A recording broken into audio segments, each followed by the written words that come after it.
그날 밤 나는 아직도 내가 왜 비명을 지르지 않았는지 모른다. 3달 뒤면 내 이름이 새겨진 청첩장이 강남의 호텔 예식장 테이블 위에 놓이고 서도현의 어머니가 손님들 앞에서 우리 집 며느리 될 아이라고 나를 소개할 예정이었다. 그런데 그 밤 청담동 펜트하우스의 현관에 들어선 순간 나는 이미 남의 집에 잘못 들어온 사람처럼 멈춰섰다. 현관 대리석 위에는 내 구두 옆에 있어서는 안 되는 크림색 여성 슬리퍼가 놓여 있었다. 리본 장식이 과할 정도로 큼직하고 한 번도 밖을 밟아본 적 없는 듯 밑창이 깨끗한 슬리퍼였다. 그것은 손님용도 아니었고 나의 것도 아니었다. 그 집에서 여자가 신을 수 있는 실내화는 오랫동안 내 것뿐이었다. 나는 캐리어 손잡이를 쥔 채 고개를 들었다. 부엌 쪽에서 나오던 가사도우미 아주머니가 나를 보자마자 얼굴빛이 굳었다. 다은 씨, 오셨어요? 아주 평범한 인사였지만 그 말끝에는 이상한 떨림이 묻어 있었다. 예전 같으면 아주머니는 당연히 내 캐리어를 안방으로 올려다 주겠다고 했을 것이다. 하지만 그날은 묻지 않았다. 어느 방으로 가야 하는지 나보다 먼저 알고 있는 사람의 얼굴이었다. 도현의 어머니는 성북동 주택에서 처음 나를 만났을 때부터 나를 시험하듯 바라보았다. 부산 출신이라 했지요. 서울 생활은 적응됐나요? 그 말에는 지방 사람을 향한 노골적인 무시는 없었지만 미세한 선이 있었다. 나는 그 선을 알아차리고도 웃었다. 우리 어머니가 광안리 작은 반찬 가게를 오래 운영했다는 말은 되도록 짧게 했고 아버지가 돌아가신 뒤 내가 장학금으로 대학을 마쳤다는 이야기도 자랑처럼 들리지 않게 낮췄다. 도현은 그런 자리에서 늘 내 손등을 살짝 눌렀다. 괜찮다는 뜻인 줄 알았다. 그러나 지금 생각하면 그 손은 나를 지켜주는 손이 아니라 조용히 참으라는 신호였는지도 모른다. 서씨 집안에서 며느리는 사랑받는 사람이기 전에 관리되는 사람이었다. 누구 앞에서 얼마나 웃어야 하는지, 제사상 앞에서 어느 방향으로 절해야 하는지, 설날에 어른들께 드릴 선물 가격대가 어느 선이어야 품위가 있는지 나는 하나하나 외웠다. 사랑해서 한 일이라고 믿었지만 어쩌면 나는 처음부터 그 집안의 문턱을 넘기 위해 내 모서리를 깎고 있었던 것이다. 나는 아무것도 묻지 않았다. 어른이 된 뒤 가장 잔인하게 배운 것은 어떤 순간에는 질문이 필요 없다는 사실이었다. 모른 척하고 싶어도 공기는 이미 대답을 품고 있었다. 나는 천천히 실내화를 갈아 신고 복도를 지나 엘리베이터 앞까지 걸었다. 이 펜트하우스는 도연이 약혼 선물처럼 보여준 공간이었다. 결혼하면 여기서 시작하자. 서울에서 제일 좋은 곳은 아니어도 당신이 밤에 혼자 올 일은 없게 할게. 그는 한강이 보이는 통유리 앞에서 그렇게 말했다. 나는 그 말을 믿었다. 어쩌면 집을 믿은 것이 아니라 그렇게 말하는 그의 목소리를 믿었는지도 모른다. 엘리베이터가 조용히 올라가는 동안 나는 아직도 오전에 부산 해운대에서 끝낸 계약서를 생각하고 있었다. 서도현이 반년 넘게 붙잡고 있던 리조트 개발 투자건이었다. 나는 그를 위해, 아니 정확히는 우리 둘의 미래라고 믿었던 것을 위해 잠도 줄이고 식사도 건너뛰며 계약을 성사시켰다. 그의 아버지 회사 임원들 앞에서 인정받으려 애썼고 도연의 어머니가 나를 볼 때마다 은근히 던지던 요즘 여자들은 집안 살림을 너무 모른다는 말을 삼키며 웃었다. 나는 일도 잘하고 어른에게도 예의를 지키고 명절이면 새벽부터 전을 부쳐도 불평하지 않는 예비 며느리가 되려 했다. 그런데 내가 지키려던 자리가 내가 모르는 사이 이미 다른 여자의 발로 밟히고 있었다. 안방 문은 완전히 닫혀 있지 않았다. 틈 사이로 여자의 웃음소리가 흘러나왔다. 가늘고 달콤한 목소리였다. 남자들이 들으면 보호해주고 싶다고 착각할 목소리. 그러나 여자라면 단번에 계산된 떨림을 알아차릴 목소리였다. 오빠, 이 잠옷 색깔 괜찮아? 내가 일부러 침대 커버랑 어울리게 골랐어. 너무 튀면 다은 언니가 불편해할까봐. 그 이름이 나오자 나는 문고리에 닿으려던 손을 멈췄다. 문틈 안에는 백나리가 있었다. 몇 달 전부터 도연의 주변을 맴돌던 여자. 도연이 회사 홍보 쪽으로 도와주는 후배일 뿐이라고 말했던 여자였다. 그녀는 연한 살구색 실크 잠옷을 입고 있었고 침대 위에는 열린 캐리어가 놓여 있었다. 화장품, 향수, 헤어롤, 작은 액세서리 케이스, 새 속옷 봉투까지 바닥과 러그 위에 흩어져 있었다. 내가 지난달 직접 고른 회색 침구 위에 그녀의 손이 아무렇지도 않게 닿아 있었다. 나는 그 침구를 고르던 날을 떠올렸다. 도연은 백화점 VIP 라운지에서 커피를 마시며 당신 취향이 차분해서 좋아. 우리 집안 사람들도 이런 걸 좋아할 거야. 라고 말했다. 그 말이 그때는 칭찬처럼 들렸다. 이제는 내가 얼마나 손쉽게 집안의 취향, 회사의 필요, 남자의 체면에 맞춰져 왔는지 깨닫게 하는 증거가 되었다. 도현은 침대 헤드에 기대에 앉아 있었다. 셔츠 단추를 몇 개 푼 채 손에는 담배 대신 전자담배를 들고 있었다. 그는 나리의 말을 듣고도 죄책감이 담긴 표정 하나 짓지 않았다. 오히려 오래된 피로를 달래듯 눈을 반쯤 감고 말했다. 내가 편하면 됐어. 다은이는 그런 거 크게 신경 안 써. 나는 그 한마디에 숨이 막혔다. 내가 신경 쓰지 않는 사람이어서가 아니라 그가 내 마음을 마음대로 작게 만들어 버렸기 때문이었다. 나리는 옷장 쪽으로 걸어가 문을 열었다. 그럼 이쪽 옷장은 내가 써도 돼? 언니 옷이 아직 꽤 있던데. 괜히 내가 뺏는 것처럼 보이면 좀 그렇잖아. 말은 미안한 척했지만 그녀의 손은 이미 내 블라우스를 옆으로 밀고 있었다. 도현은 잠시 말이 없었다. 그 짧은 침묵 동안 나는 어쩌면 그가 멈춰줄지도 모른다고 생각했다. 적어도 거긴 다은이 자리야 라는 말 한마디쯤은 해줄 거라고 마지막으로 아주 작은 기대를 했다. 하지만 그는 물컵을 집어들며 무심히 말했다. 비어있는 칸 쓰면 돼. 다은이가 오면 내가 말할게. 그 순간 내 안에서 무언가가 크게 부서지지 않고 조용히 갈라졌다. 유리가 깨지는 소리가 아니라 얼음 밑으로 금이 가는 소리였다. 작지만 길고 다시는 붙지 않을 선이었다. 나는 문을 열지 않았다. 사람들은 배신당한 여자가 문을 박차고 들어가 소리를 지르고 뺨을 때리고 무릎 꿇고 이유를 묻는다고 생각한다. 그러나 진짜 끝나는 순간에는 오히려 아무 말도 나오지 않는다. 말은 아직 기대가 있을 때 나온다. 따지고 싶은 것은 아직 바꾸고 싶은 마음이 남아있을 때 가능한 일이다. 나는 그 문 앞에서 내가 더 이상 바꾸고 싶은 것이 없다는 사실을 깨달았다.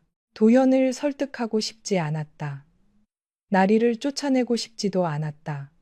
그 침대와 옷장과 한강이 보이는 창문을 되찾고 싶지도 않았다.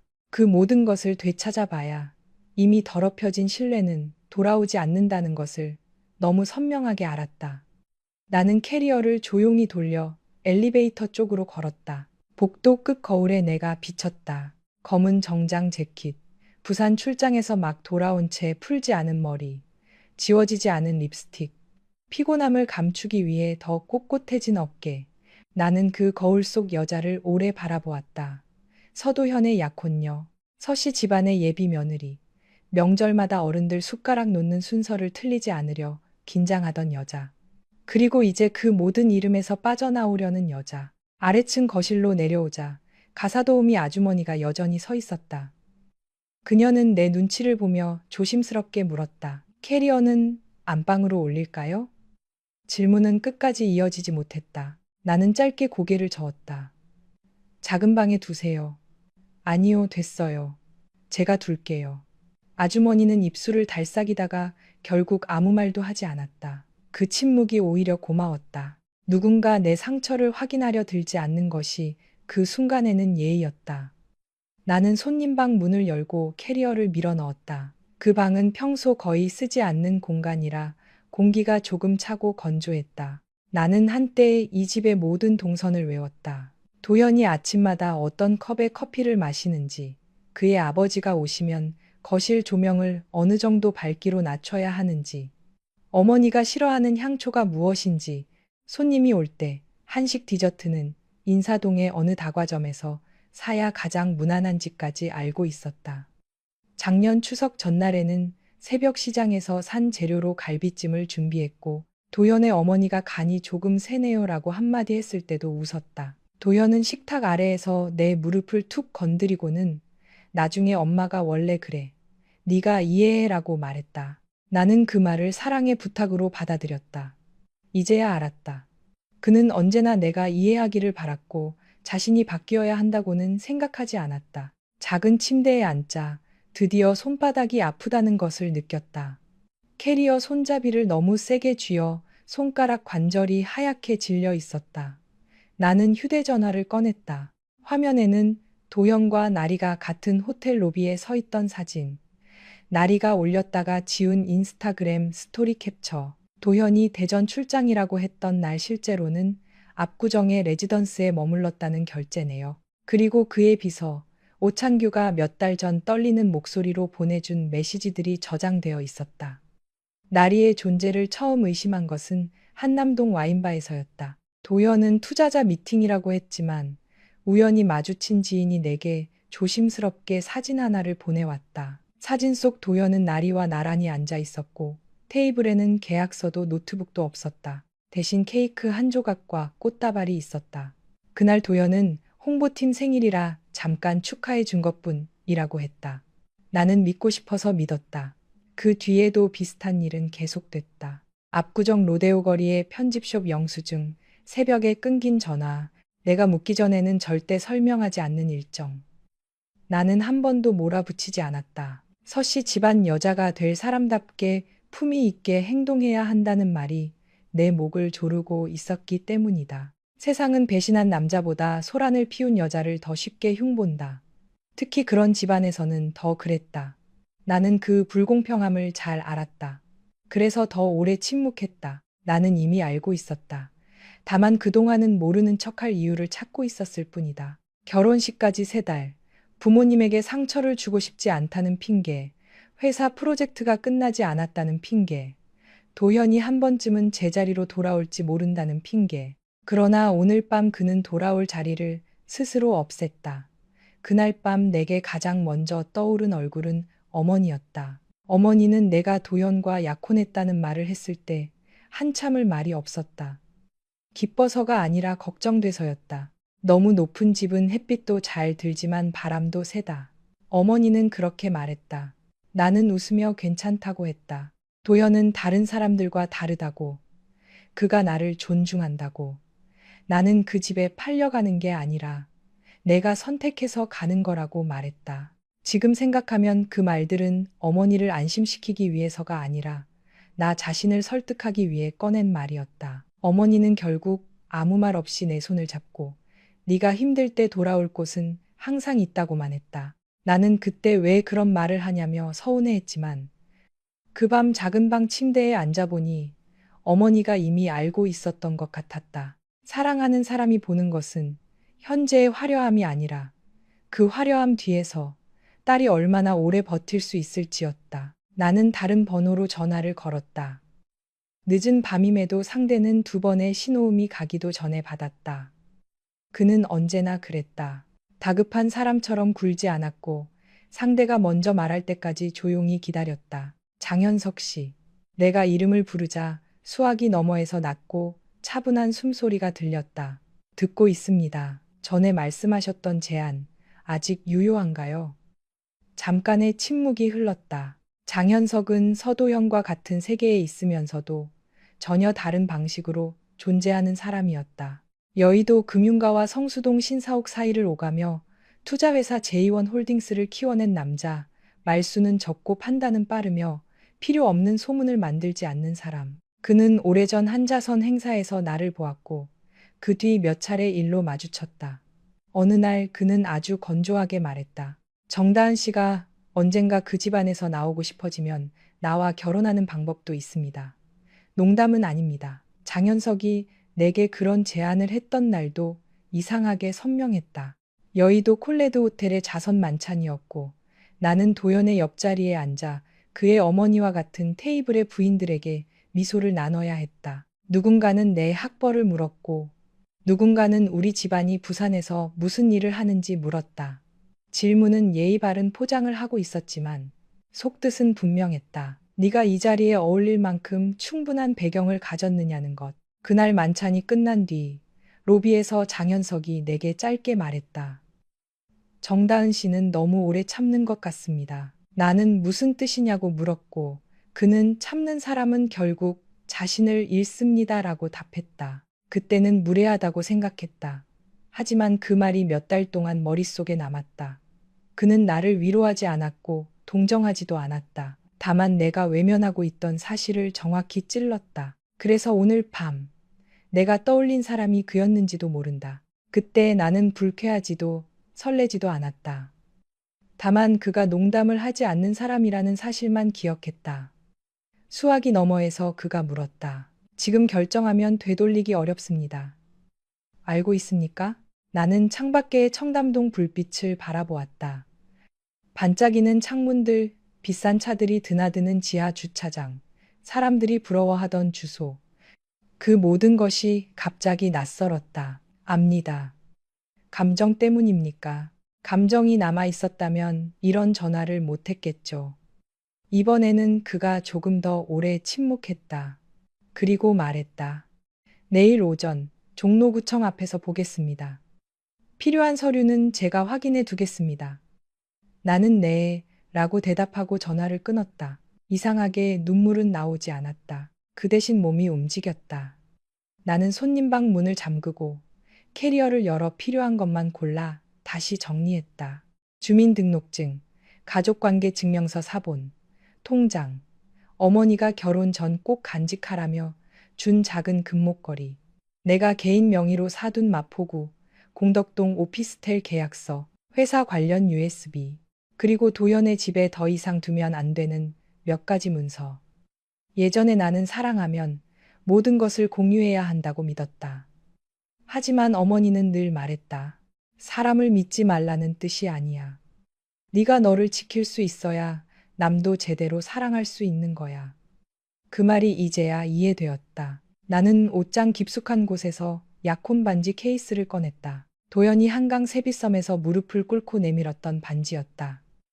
그는 그때 수많은 사람들 앞에서 내가 평생 지켜주겠다고 했다. 나는 그 케이스를 열어 반지를 한참 바라보다가 안방 앞 콘솔 위에 조용히 올려두었다. 돌려주는 것도 던지는 것도 아니었다. 그저 내 것이 아니게 된 물건을 원래 자리에서 치우는 일에 가까웠다.